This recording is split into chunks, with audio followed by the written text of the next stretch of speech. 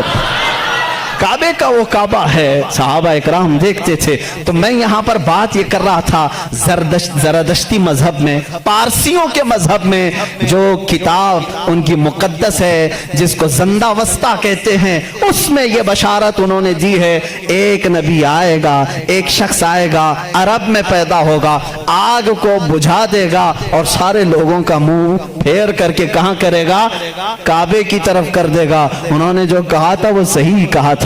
وہ رسول محتشم صلی اللہ علیہ وسلم تشریف لائے، اور جس وقت میرے آقا تشریف لائے تھے ایران میں 1000 سال سے آگ جل رہی تھی، اچانک بجھ گئی، آگ بجھ گئی۔ سارے کاہن اس دن پریشان تھے، اس آگ کو کبھی ہم نے بجھنے نہیں دیا تھا، آج کیسے بجھ گئی؟